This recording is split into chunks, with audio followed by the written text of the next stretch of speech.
Friends, ನಾನು ನಿಮ್ಮ ಪ್ರೀತಿಯ Varsha. Welcome to Varsha's kitchen. ನಾನಿವತ್ತು ಮರ್ವಾಯಿ ಸಾರು ಮಾಡುವ ಅಂತ ಹೇಳಿ 1.5 kg ಅಷ್ಟು ಮರ್ವಾಯಿ ತೊಗೊಂಡಿದ್ದೇನೆ. ಮರ್ವಾಯಿ ಒಂದು ಸೈಡ್ ಚಿಪ್ಪು ಓಪನ್ ಆಗಿದೆ. ಮರ್ವಾಯಿ ಚಿಪ್ಪು ಓಪನ್ ಆಗುವಷ್ಟು ಬೇಯಿಸ್ಕೊಂಡಿದ್ದೇನೆ.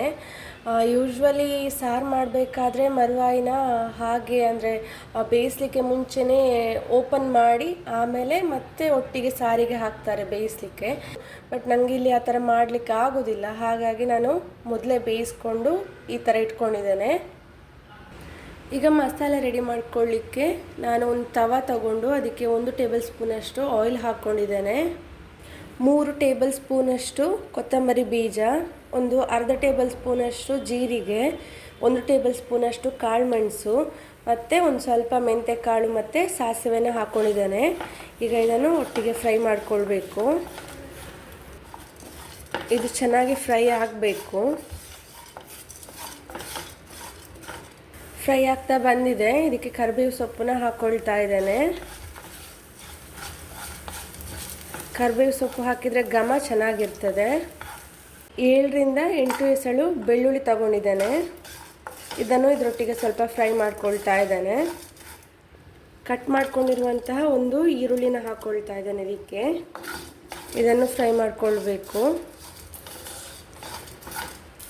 ನಾನು ಒಂದು ಚಿಕ್ಕ ಟೊಮೆಟೊ ತೊಗೊಂಡಿದ್ದೇನೆ. ಟೊಮೆಟೊ ಆಪ್ಷನಲ್, ಬೇಕಂದರೆ ಮಾತ್ರ ಟೊಮೆಟೊ ಹಾಕ್ಕೊಳ್ಬೋದು, ಇಲ್ಲಾಂದರೆ ಹುಳಿ ಹಾಕ್ಕೊಳ್ಬೋದು. ನಾನು ಟೊಮೆಟೊನೇ ಹಾಕ್ಕೊಂಡಿದ್ದೇನೆ.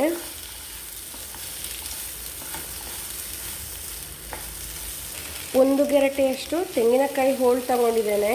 ಇದನ್ನು ಹೀಗೆ ಜಸ್ಟ್ ಲೋ ಫ್ಲೇಮಲ್ಲಿ ಸ್ವಲ್ಪ ಫ್ರೈ ಮಾಡ್ಕೊಳ್ತಾ ಇದ್ದೇನೆ ಅಷ್ಟೇ. ನಾನು ರೆಡ್ ಚಿಲ್ಲಿ ಯೂಸ್ ಮಾಡ್ತಾ ಇಲ್ಲ, ರೆಡ್ ಚಿಲ್ಲಿ ಪೌಡ್ರ್ ಯೂಸ್ ಮಾಡ್ತಾ ಇದ್ದೇನೆ. ಬೇಕು ಅಂದರೆ ರೆಡ್ ಚಿಲ್ಲಿನೇ ಇದರೊಟ್ಟಿಗೆ ಹಾಕ್ಕೊಂಡು ಫ್ರೈ ಮಾಡಿಕೊಂಡು ಯೂಸ್ ಮಾಡ್ಕೊಳ್ಬೋದು. ಬಟ್ ನಾನಿಲ್ಲಿ ರೆಡ್ ಚಿಲ್ಲಿ ಪೌಡರ್ ಯೂಸ್ ಮಾಡೋದು. ಹಾಕುವಾಗ ರೆಡ್ ಚಿಲ್ಲಿ ಹಾಕಿದ್ರು, ರೆಡ್ ಚಿಲ್ಲಿ ಪೌಡರ್ ಹಾಕಿದ್ರು ಖಾರ ನೋಡಿಕೊಂಡು ಹಾಕಿದ್ರಾಯಿತು. ಅದಕ್ಕೆ ಮೆಷರ್ಮೆಂಟ್ ಏನು ಹೇಳಲಿಕ್ಕೆ ಆಗೋದಿಲ್ಲ, ಯಾಕಂದರೆ ಒಂದೊಂದು ಚಿಲ್ಲಿ ಪೌಡರ್ ಒಂದೊಂದು ಥರ ಖಾರ ಇರ್ತದೆ. ಚಿಲ್ಲಿ ಸಹ ಹಾಗೆ, ರೆಡ್ ಚಿಲ್ಲಿಗಳು ಒಂದೊಂದು ಚಿಲ್ಲಿಗಳು ಒಂದೊಂದು ಥರ ಇರ್ತವೆ. ಹಾಗಾಗಿ ನೋಡ್ಕೊಂಡು ಹಾಕಿದ್ರೆ ಆಯಿತು. ನಾನು ಈ ರೆಡ್ ಚಿಲ್ಲಿ ಪೌಡರ್ ಸ್ವಲ್ಪ ಸಪ್ಪೆ ಇದೆ, ಹಾಗಾಗಿ ನಾನು ಸ್ವಲ್ಪ ಜಾಸ್ತಿ ಹಾಕ್ಕೊಂಡಿದ್ದೇನೆ. ಖಾರ ಎಷ್ಟು ಬೇಕೋ ಅಷ್ಟು ನೋಡಿಕೊಂಡು. ಈಗ ಸ್ಟವ್ನ ಆಫ್ ಮಾಡ್ಕೊಳ್ತಾ ಇದ್ದೇನೆ. ಒಂದು 1/4 ಟೇಬಲ್ ಸ್ಪೂನಷ್ಟು ಅರಿಶಿಣ ಪುಡಿ ಹಾಕ್ಕೊಳ್ತಾ ಇದ್ದೇನೆ. ಇದು ತಣ್ಣಗಾಗಲಿ. ತಣ್ಣಗಾದ ಮೇಲೆ ಮಸಾಲೆ ಗ್ರೈಂಡ್ ಮಾಡ್ಕೊಳ್ಬೇಕು. ಮರ್ವಾಯನ್ನು ಸ್ವಲ್ಪ ಬೇಯಿಸ್ಕೊಂಡು ಒಂದು ಸೈಡದ್ದು ಚಿಪ್ಪು ತೆಗೆದು ಇಟ್ಕೊಂಡಿದ್ದೇನೆ. ತಣ್ಣಗಾಗಿದೆ. ಈಗ ಮಸಾಲೆ ಗ್ರೈಂಡ್ ಮಾಡ್ಕೊಳ್ಬೇಕು. ಸ್ವಲ್ಪ ನೀರು ಸಹ ಸೇರಿಸ್ಕೊಳ್ತಾ ಇದ್ದೇನೆ. ಇದಕ್ಕೆ 1 ಇಂಚಷ್ಟು ಶುಂಠಿನ ಹಾಕ್ಕೊಳ್ತಾ ಇದ್ದೇನೆ. ಮಸಾಲೆ ಗ್ರೈಂಡ್ ಮಾಡ್ಕೊಂಡಾಗಿದೆ. ಈಗ ಒಗ್ಗರಣೆಗೆ ಇಟ್ಕೊಳ್ಳುವ. ಒಂದು ಬಾಣಲಿ ತಗೊಂಡಿದ್ದೇನೆ. ಒಂದು 2 ಟೇಬಲ್ ಸ್ಪೂನಷ್ಟು ತೆಂಗಿನ ಎಣ್ಣೆನ ಹಾಕ್ಕೊಂಡಿದ್ದೇನೆ. ಇದಕ್ಕೆ ಕರಿಬೇವಿನ ಸೊಪ್ಪು ಹಾಕ್ಕೊಳ್ತಾ ಇದ್ದೇನೆ.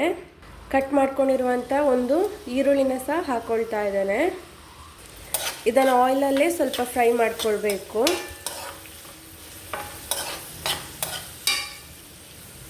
ಆನಿಯನ್ ಚೆನ್ನಾಗಿ ಫ್ರೈ ಆಗಿದೆ. ಈಗ ಇದಕ್ಕೆ ರುಬ್ಬಿಟ್ಕೊಂಡಿರುವಂಥ ಮಸಾಲೆನ ಹಾಕ್ಕೊಳ್ತಾ ಇದ್ದೇನೆ. ಮಸಾಲೆ ಜೊತೆಗೆ ನೀರು ಸಹ ಹಾಕ್ಕೊಂಡಿದ್ದೇನೆ. ಮರ್ವಾಯಿ ಸಾರು ಜಾಸ್ತಿ ನೀರು ಮಾಡಬಾರ್ದು, ನೀರು ಮಾಡಿದರೆ ಚೆನ್ನಾಗಾಗೋದಿಲ್ಲ ಅಷ್ಟು.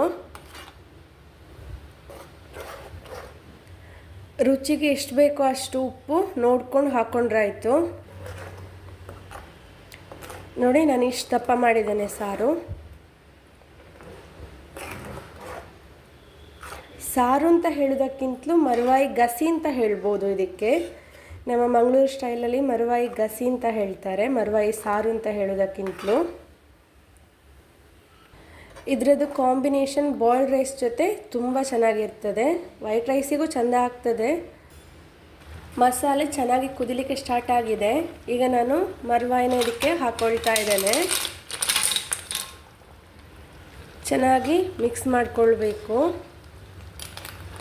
ಮರ್ವಾಯಿಗೆ ಸಹ ಮಸಾಲೆ ಚೆನ್ನಾಗಿ ಹಿಡ್ಕೊಳ್ಬೇಕಲ್ವ, ಹಾಗಾಗಿ ಚೆನ್ನಾಗಿ ಮಿಕ್ಸ್ ಮಾಡಿಕೊಳ್ಬೇಕು. ಈಗ ಇದು ಹೀಗೆ ಕುದಿ ಬರ್ತಾ ಇರಲಿ ಒಂದು 5 ಮಿನಿಟ್ಸ್. ಬಿಸಿ ಬಿಸಿಯಾದ ಮರ್ವಾಯಿ ಸಾರು ಸವಿಯಲು ಸಿದ್ಧ.